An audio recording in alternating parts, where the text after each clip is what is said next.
Hey there. Recently, my team and I participated in the Deadlock Fight Night, which is a weekly tournament that is held for both EU and NA. There's an EU specific section and then an NA specific section so that they don't compete against each other. This tournament features both a challenger as well as a reigning champion. In this case, Hydra Nation had won the previous weeks, and therefore Hydra Nation was the reigning champion. And in the first round, you have two challengers that fight against each other in a best of one in order to determine who's going to play against the reigning champion, Hydra Nation. In this case, Llama Lords, which is the team that beat Hydra Nation this weekend in the Proving Grounds tournament, was facing against my team, the TF2 Boomers. In this really close match, which actually ended up going to 36 minutes, which was, one of the longest matches in North American Fight Night history, our team almost was able to take it home, but unfortunately, we fumbled in the end. To be fair, this was a bit of a comeback situation, so we were never really ahead the whole game, but I felt like it was a good game to go over. A lot of people on my stream asked me to analyze this game and make a video out of it, and so today we're going to talk about this game specifically, how we almost beat the number 2 team in North America, and what you guys can learn from this. Let's get into it. Alright, so as the game starts, over in the laning stage, I'm probably going to skip a lot of the laning stage, but before we get to that, I do want to talk about the drafts. So if you look at both drafts, you might prefer Llama Lord's draft. They've got the Dynamo, they managed to get the Wraith, they got the Warden, they got the Yamato. They got a lot of strong characters. All right, so as far as the laning stage goes, I'm going to skip a decent portion of it because a lot of the laning stage isn't super interesting. When you're against teams that are close in skill level, a lot of the laning stage goes even at first. So we'll talk about the laning a little bit later. But one thing I do want to talk about is the drafts while I let the laning play in the background. So if you look at both drafts, you might have a preference for Llama Lord's draft, considering that they managed to get the Wraith, they managed to get the Dynamo, they got the Warden, they have Yamato. So they seem to have a good, mixture of damage and crowd control. And while that is certainly true, one thing you need to understand about our draft is that we were kind of suffering from player limitations. So in this tournament, we played with Goober, who's a very good player, and Goober's hero pool is very similar to Mirrorman's hero pool. So we're currently looking for a 6th player. We haven't picked up Goober, officially or anything yet. But we wanted to play with him for this tournament and he was available, so we did. However, since his hero pool and Mirrorman's hero pool are extremely similar, it kind of means that our hero choices were kind of limited. Along the fact that other people on the team are fairly limited in their hero pools in general. And so what this meant was that we weren't able to pick like basically every hero that we wanted. And we kind of had to settle on these heroes in the draft in order to get a decent mixture of damage. So we picked the Mirage because I felt that we needed more of a quote-unquote hyper carry. And we didn't, I don't really play 7. And they already got the Infernus and they got the Wraith. And so at this point, I felt Mirage was the only option viable left in the pool. And it's also just a very strong hero. And the reason we picked Lady Geist is because it fits Tankman's hero pool because there wasn't a lot of other heroes left. And also it gives us a decent amount of damage, which is something that in our comp we were kind of lacking. I think in general, in terms of the draft, they definitely kind of had the better draft. I think that our draft was worse, mostly due to player limitations. And so I just wanted to share that thought with you guys a little bit. Now that we get this out of the way, though, I think our draft is totally playable. I don't think it's a disaster or anything. And as far as the laning stage goes, I would say that in general, we have pretty strong lanes. So here in the Mirage versus Infernus matchup, I would say this matchup is Mirage favored, but if the Infernus plays well, it can be pretty hard to dominate. So as you might be able to see through the lane, not that much really happens, especially early. Mirage is not super strong. Mirage really spikes when he gets 2 points in Jin's mark, because at that point, it's extremely hard to avoid getting the stacks on you. And so once Mirage gets 2 points in Jin's mark, that's when he becomes super scary. So there is one thing I want to mention about freezing the lane with Mirage and something you can do. So here, for example, the Infernus is extremely hurt, and I kind of freeze the lane on my side, and I stand on the bridge, meaning that if he wants to peek to get any of these last hits, he's going to get shot by me. Unfortunately, I do get a little bit unlucky with the creep RNG, and it doesn't actually manage to freeze, meaning 2 creeps actually make it through. But this is kind of the quote-unquote proper way to do it with Mirage, so really make sure that you abuse the bridge and the positioning. And here, they end up having to rotate with Yamato in order to save the Infernus. So one of the biggest lessons in general to learn from these types of games is that it's very, very important to be active. Sorry about that. There might be a bit of a weird cut. I realized my camera wasn't properly put on the screen, so I moved it a little bit. As I was saying, being active in between rotations and in between lanes is very, very important in the laning stage, and this is something that you guys can apply to all stages. You know, no matter how good or bad you are at the game, I would say that this is something that's important to take away. And it's the fact that staying in your own lane for 10 minutes is not really the way to win deadlock games, right? Making rotations is extremely strong in deadlock, and of course, you know, they've changed this many, many times in all sorts of ways with the meta, the soul sharing, all sorts of things. But rotations have always been fairly strong in deadlock.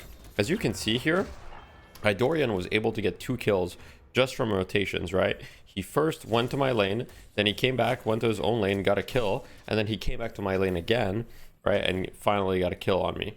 So these types of rotations really allow you to snowball and also create pressure on the map. Let's talk about the usage of my ultimate as Mirage. So Mirage's ultimate in the early game is great because it can be used to apply pressure somewhere on the map and also defend somewhere else on the map with speed boost, right? So here I look at the minimap and I see, hey, you know, we've got a strong presence on the left side. I would like to use that to apply some pressure. And so what I do here is I actually end up teleporting on the Wraith. And I know that the Wraith can't really kill me because I have Tornado, right? So she can't really 1v1 me. I mean, she can deal a decent amount of damage to me. But I can defend this tower while we take a 3v2 in the nearby lane. As you can see here in the nearby lane, we're taking a 3v2. And we actually kind of end up losing this, which is very, very bad for us, right? So I don't think that the teleport play was necessarily bad. But unfortunately, we end up losing this engagement really bad. And then the Wraith ends up rotating, which makes this early fight super, super bad for us. So I'm not actually sure exactly what happened in that fight. I would need to rewatch it from my teammates' perspective. But overall, the idea from me there was to apply pressure on the left side of the map to help my team with the engage that they were taking. And this should probably have been a favorable exchange for us. And now there are 2 people that are responding to me in the left lane. And if I need to go somewhere else, I still have speed boost, right? So early on as Mirage, like your ultimate can be used to apply pressure on a space in the map where you didn't have pressure prior, and then you can always use your zipline speed boost to go somewhere else. So despite that engagement not going that great for us, we still managed to get a tower on the right side of the map, because now, as you can see, we have 4 people on the right side of the map. Oh, sorry, the left side of the map if you're looking from this perspective. From our perspective, it's the right side. But it's very important to notice that there's always kind of like this notion of strong side and kind of weak side, right? Where we have 4 people on one side here and 2 people on the other side, and the 2 people on the other side are just kind of holding, right? Like here in this position as Mirage, I'm applying pressure on the Wraith because I know it's a favorable matchup. But if we look at my Lash here, he's just trying to delay them from pushing the tower because he knows that he can't stop them 1v2, right? And here in my 1v1, I'm trying to apply as much pressure as possible because I'm against Wraith and it's like a pretty decent matchup for me. But there's still the notion of strong side, weak side. And now, as you can see, we're bringing 4 people to this side. So we're going on the Warden and we're being very active. And here on the other side, they're going for me and they're also being very active. So the bit of a trade-off here is they use both Moe and Krill and Wraith ult on me, right? And while that's happening, we are pushing this tower here. And we're also kind of trying to defend this tower, right? So you've got Boink and Salty here that are defending this tower. However, it's a 2 versus 3 situation, and here we've got 3 people on the other side of the map who are then going to go for the Moe and Krill and Wraith. So there's tons of movements in the laning stage. Here, if we go on the Paradox's perspective, we're going to look to see if we can gank the Moe and Krill and the Wraith here as they're hard committing for the tower. The Lash doesn't manage to catch them off with ult. Unfortunate. I would say that in the grand scheme of things, this was more of a micro misplay, right? Execution based. I think that we should have been for sure able to catch them. Here I come on the Mirage, and I believe that we do try to dive the Moe and Krill here, or we definitely like pressure this tower.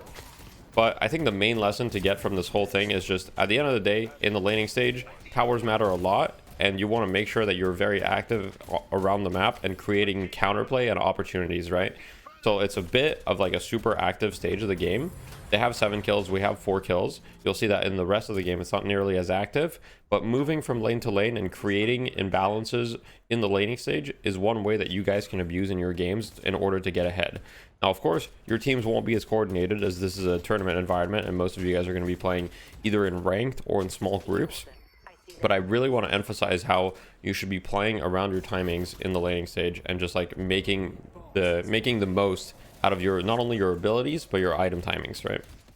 So we're going to be watching most of this game from my perspective, just because I can explain best what happened. And I'm just going to be like focusing on the key moments from here on out, because there's going to be a lot of just kind of like sitting around and farming and kind of waiting for something to happen. So the first thing I want to talk about is why I haven't spent my money. So the only reason I haven't spent my money is because there hasn't been a shop, and it's been just a little bit awkward, right? So here there's a ton of people that go on me. There's 3 people that are going on me, and I'm buying a ton of time, but I'm guaranteed dead. However, my team has the urn right now. So what I'm saying is go get the urn right now. I don't think that they can respond. Technically, they could have taken the teleporter, but I believe that they most likely call here to like push the walker or do something else. And so we're able to get a free urn. So I would say that early game, trading 1 death for an urn is probably worth it in most situations, because the urn gives you roughly maybe 4k, whereas my death definitely did not cost us 4k. However, they are pushing a walker. In fact, they're pushing 2 walkers, right? So they're pushing both walkers on, they're pushing both this walker on the warden and then this walker on the rest of their team. So the warden is pushing this walker, and I see that, and I'm going to go ahead and try to punish him. I see he's pretty far up alone, right? And so instantly I go for him, and I'm able to get the kill. We do lose a walker in the process. Overall, it's not that disastrous for us, but we could have defended better. For example, Tankman died trying to defend the walker. I don't think that should have happened, realistically speaking. I think that he should have played very passive and just chucked grenades and played under the walker, and that if someone, you know, comes, and then by the time someone else comes, I get there, and then it kind of all works out, right? So I'd say that's a bit of a macro mistake from us. But overall, as you can see in the soul situation at the top, it's only a 4k lead roughly for Llama Lords. So it's still like a pretty decent situation for us, and we're not like too unhappy about it, despite the fact that things could have gone better.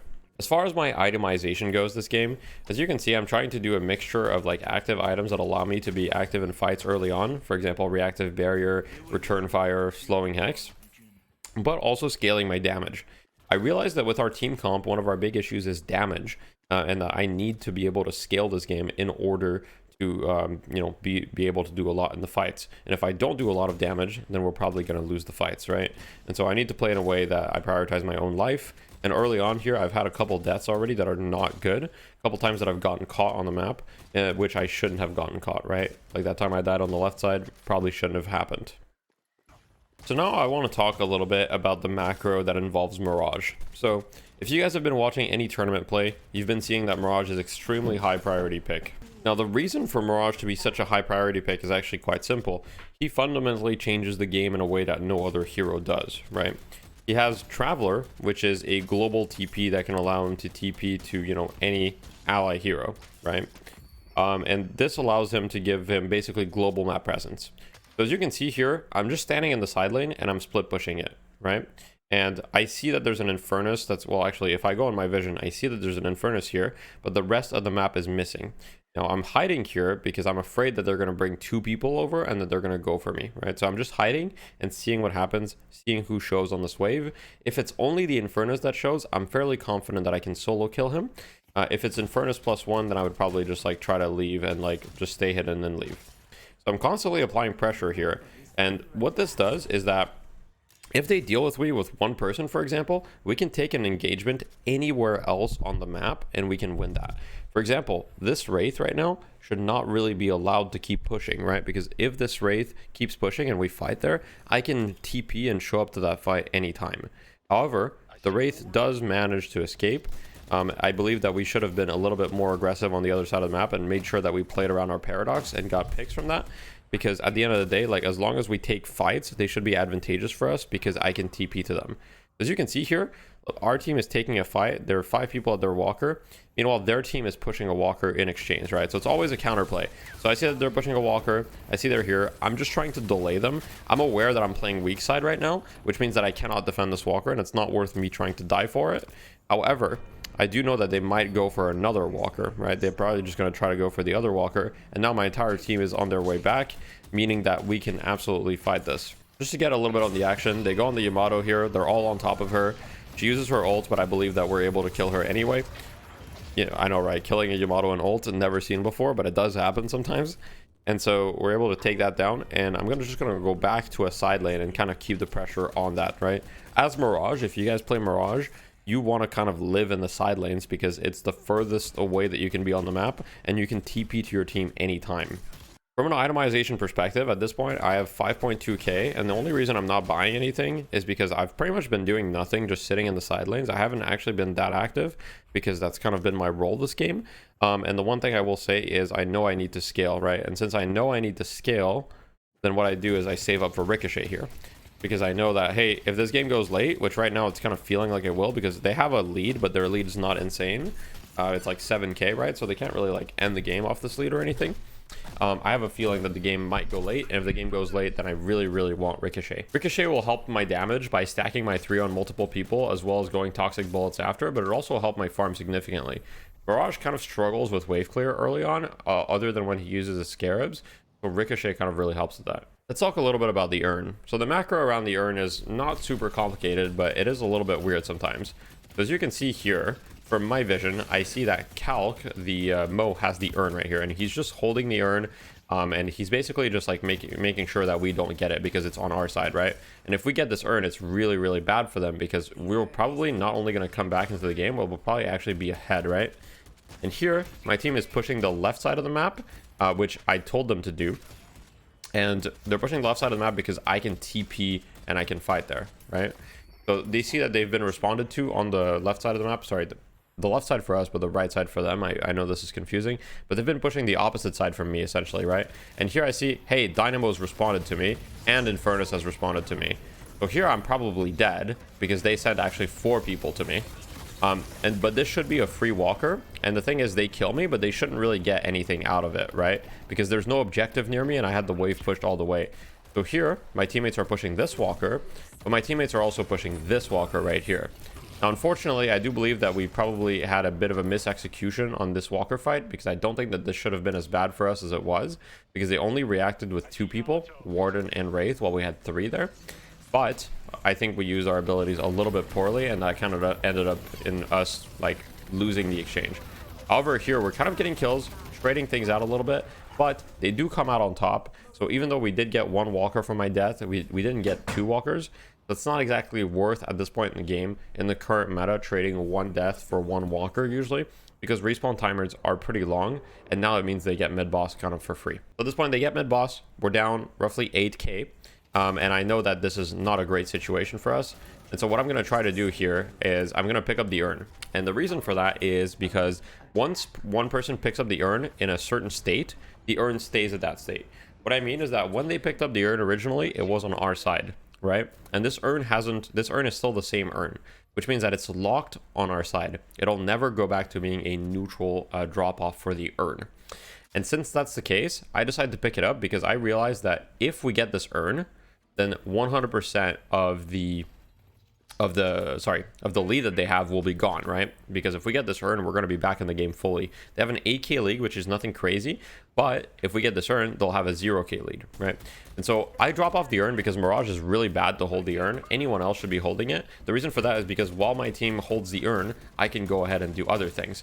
And so what I decided to do is, hey, I'm going to pressure the sidewalker, right? I see on the map that they're trying to defend this urn. They clearly don't want us to have it, and they have mid buff. They have the rejuve, right? So they definitely don't want to give this up for free. And so what I'm doing is I'm just splitting the map, and if they don't answer me, I'm going to get a walker for free. And if they do answer me, I'm going to TP, and we're going to fight the urn, right? So here I see, oh shit, Warden answered me. Here my goal is really not to die. That's my #1 priority. And so I run away, I TP instantly to the left side, and I call for my team, hey, let's go to the urn right now, right?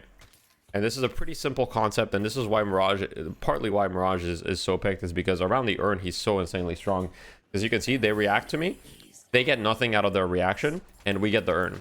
And now all of a sudden, the soul lead is barely 5k for them, and that's just because they got another walker, right? Which they would have gotten that walker anyway. Now we're kind of turtle in our base a little bit. Our waves are all bad. And so in deadlock, usually you don't want to make plays when your waves are bad because it results in bad things. So here, if we go for a risky fight with our waves all being bad, we'll lose like our entire base, right? And I'm Ricochet Mirage, which means I'm really good at defending. I can just like shoot them for a while. And I also buy toxic bullets because they have a decent amount of healing on their team, and I just need to do more damage, right? And toxic bullets is just a good item at dealing a decent amount of damage. And so here we go for a little bit of a play. We go for a pick, doesn't work out, rescue beam the person out, and now we're just back to turtling. their lead is not really extending. Here, realistically, it's pretty hard for them to push the base. I think a better play for them might have been to use this rejuve to kind of farm, because I don't really think that they're in a position to kind of like force a fight, right? And I think that that is what they end up doing. They're kind of backing up here, and I'm guessing that they're going to try to like farm a decent amount of the map. As you can see, there's still a ton of farm available on our side and their side. So they could try to, like, for example, invade our jungle and steal that, and I think that they are trying to do that. But they could also farm part of their own jungle and just extend their lead further, because they probably can't end the game with this rejuvenator because their lead's not big enough. One small thing I want to talk about is itemization. So at this point in the game, 22 minutes in the current meta, and this may change, there's a patch dropping later today, but in the current meta, pretty much past 20 minutes, team fights are everything. Like, if you lose team fights past 20 minutes, it's very hard for you to win the game. And what this means is that past 20 minutes, you kind of just need to itemize to be able to like fight, right? And so if you notice, there's going to be a small cut, but like I filled out my slots. I bought spirit armor and bullet resist shredder. And the reason I bought these items is, well, first of all, they're quite valuable. But second of all, right now is the time that I really need to be ready to fight, right? I need to be ready to fight, because one fight could be like a win or it could be a loss for us, right? So if we win a fight, we have a pretty decent chance of potentially getting mid boss or getting a lot of stuff on the map. If we lose a fight, then it's really not good.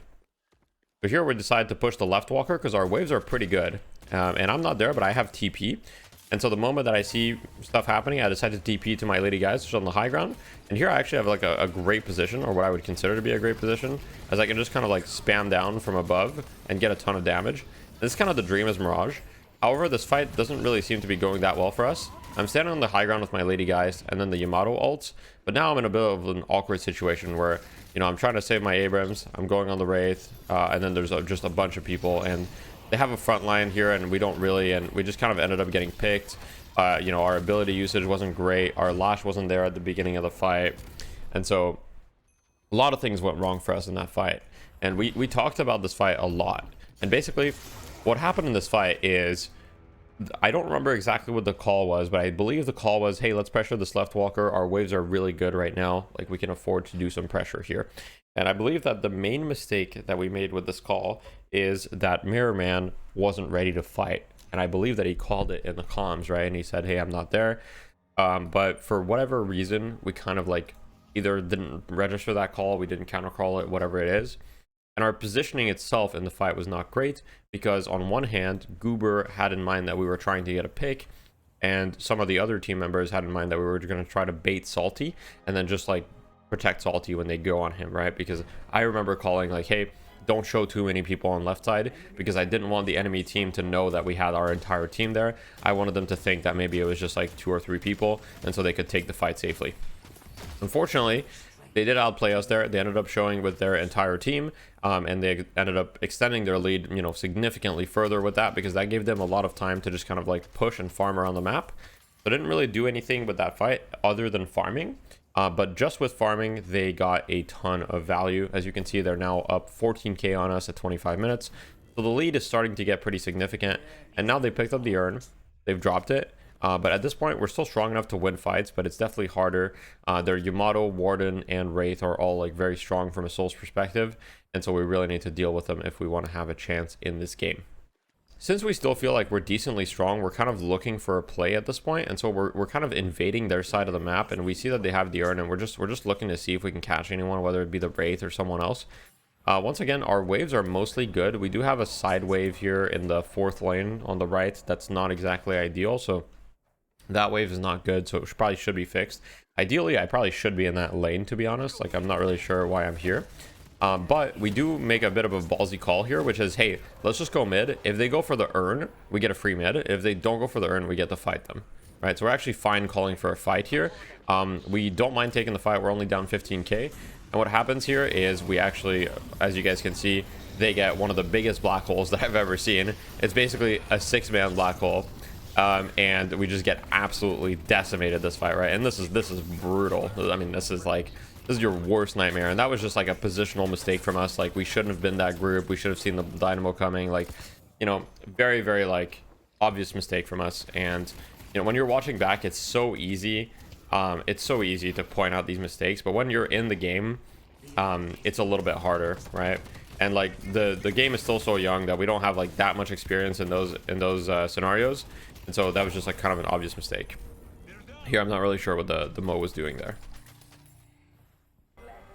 Now, after that fight, it is kind of a disaster for us because not only are they taking mid boss, but the Wraith was also kind of pushing our base while that was happening alone because our entire team was dead.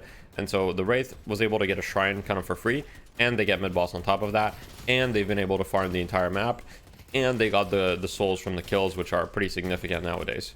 So all in all, we're looking at a 30k soul deficit from us, so they have 30k more souls than we do, and they have the rejuvenator buff, which makes it so that, you know, it's just really not a great like situation for us.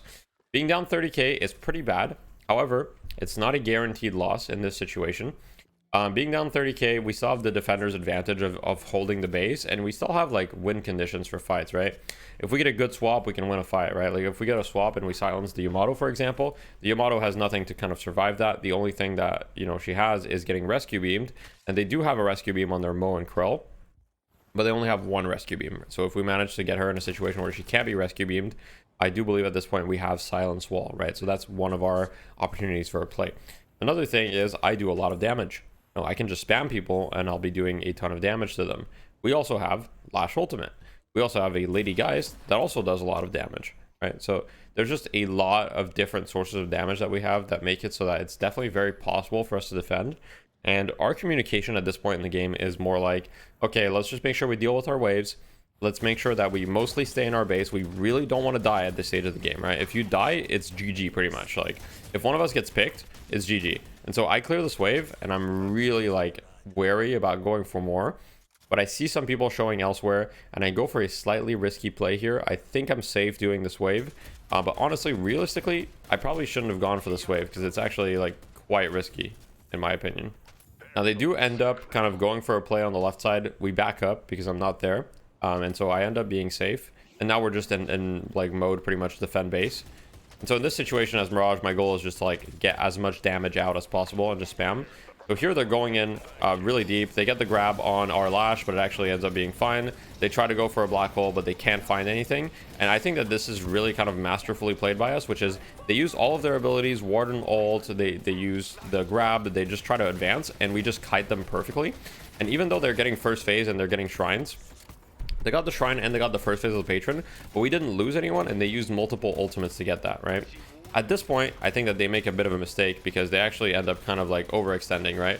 They get the black hole in our spawn, but we do end up doming it. So they actually don't get anything off of that black hole. And now they've used pretty much all of their team winning, like team fight winning ultimates, and we still have a lot of our abilities. And so I just decided to start, you know, 1v1ing. I pop return fire. They can't really 1v1 me. And I'm just like spamming damage, and we have really good positioning here, and we should be able to like kind of clean up a couple of people. So we get one kill on the Mo, we get a kill on the Dynamo a little bit earlier, and they're down 2. And at this point, we're pretty hype, you know, we're still down 30k, but we're like, oh yeah, we want to fight. We catch the Infernus, and now it's kind of like Stagger City. And so we're like, okay, you know, fix the waves. We're calming like, all right, you know, try to catch other people if we can. If we can't catch other people, get the urn. And so we're all like, we're thinking of like, how can we get as far ahead as possible with the picks that we got. And so like, I'm just farming this real quick because my teammates are already dealing with waves. Boink is going to go to the urn. I'm TPing to Boink because we see a Wraith here. The Boink called, hey, there's a Wraith here. You know, he's fighting her. And I'm like, okay, I'm here. I kind of fucked up my movement there. I guess it's the nerves. And here there's a Dynamo coming too, and I'm like, oh, there's a Dynamo, tornado, both of them. And at this point, you know, we're really hyped because we're like, oh shit, you know, we're gonna get more staggered. And so we get another pick. The Dynamo escapes with Magic Carpet. The Warden backs up, but they're basically just staggering all over the place. And now we get to like not only continue to farm for free, but we get a pick on the other side of the map against the Yamato, while our Geist and our Lash are pushing this Walker. And so this is basically huge for us because we keep staggering them and we keep getting objectives out of it. So Salty and I are going to be able to push this Walker. We've got Mirrorman and Tankman that are pushing the left Walker. So we're going to get both Walkers. So we get a flex lot, and we're going to get the urn on top of that. So what actually was a 30k lead for them now actually ends up being a completely even game. And very shortly, we're going to get a lead ourselves. So as you can see, we staggered one of them again, and we now have a 12k lead.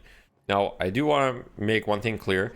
This is obviously partly due to us playing well, but this is also just mistakes from the enemy team, right? If they didn't give us those staggers, it would have been a lot harder for us to come back into the game. So it did make it a little bit easier. So it's not like we outplayed them super hard. I do think that we played the fight really well, but you know, obviously they made some mistakes. And here we look, how much can we get, right? They're still a warden down for 30 seconds. And so we figure we can get base guardians pretty easily. We get the base guardians here. And as soon as the Yamato's up, it's like 5v6. 5v6 for us is like, okay, this is risky enough. We could lose this fight potentially. They have black hole, right? If they get a really big dynamo black hole, it doesn't matter if it's 5v6, they'll still kill us. And so we decided to back up. And we look on the map, and my call for at this point was like, hey, there's so much farm on the map. Just collect as much farm as we can and extend our lead, which is, I believe, 100% the correct call in this situation. And so our team just kind of scatters and we farm as many camps as we can. And this is kind of like how the jungle is being used at the moment and the highest level of play. It's especially this late in the game, you don't necessarily focus it on one person, but you just try to be as efficient with the clearing of the jungle as possible. So everybody can participate. You know, my Lash can get some jungle, my Kelvin can get jungle. It doesn't matter who you are on the team. You can farm the jungle. But it's all about here just like clearing it as fast as possible so that we can extend our lead and then look for another advantageous engagement for us. So at this point, we have roughly a 15k lead. It's 34 minutes and 23 seconds. A lot of our jungle has been clear, although we still have some camps in the jungle, and most of my team is on the right side. Okay, they're looking for a play because, and the reason we're on the right side is because we see that they have a lot of their jungle remaining on the right side, and so we're thinking, hey, we can absolutely contest this, right? We don't want to let them get the jungle for free. And so I remember at this point, the buffs are spawning in 15 seconds. And what I'm calling is, let's stack on the right side. So I'm going to watch from my teammate's perspective. I'm actually going to watch from a top view to see what happens. But I'm calling to my team, hey, let's stack on the right side. Let's fight for the buff. Here, unfortunately, they're going very aggressive and our positioning is not ideal. So we actually kind of end up fighting here. And Salty gets caught by a solo black hole right here. And we're already kind of down one. And this is just like a really, really bad start to the fight. They get a free pick. And so the biggest, and then my tornado gets stuck on a wall. I get caught here. I'm dead as well. We lost 2, and this is unfortunately pretty much GG. Now, what was the biggest mistake that we made in that fight? In my opinion, the biggest mistake that we made in that fight was the fact that we weren't positioned properly. We should have been on the high ground, and we should have been expecting them to contest it at least to an extent, and we really needed to be ready for an engage. We were too easily split. We needed to have counterplay ready for the black hole. I mean, there's a lot of reasons why we lost that fight. We probably needed a curse on our team as well, right? Because they have a dynamo. However, he does have unstoppable, so it probably wouldn't have mattered. But basically, positional mistake was the biggest reason. I think that we could have won that fight if we just positioned well for it. But unfortunately, we fumbled the last fight in the end and lost. So here's the scoreboard. I'm going to disable I'm going to move the webcam just so you guys can see real quick. I'll move it here to the bottom. So we were very close, didn't end up getting it in the end. As you can see, a lot of our kills are pretty low. One thing is, this is just kind of like tournament play in general. There's not as many kills as there are in ranked or unranked because the game is just kind of like more methodical. I hope you guys enjoyed this kind of analysis slash commentary on a game. I don't think that there's anybody else on YouTube doing this type of content. So most people that are analyzing tournament games aren't actually playing in them, right? And so here you have the perspective from us who played in the tournament. So I hope you guys find this interesting. If you guys would like to see more content like this, make sure to like, share, etc. This is my full-time job, so any way you can support me helps if you want to keep seeing content like this. And yeah, I really appreciate it, and I hope you guys have a wonderful day. Bye-bye.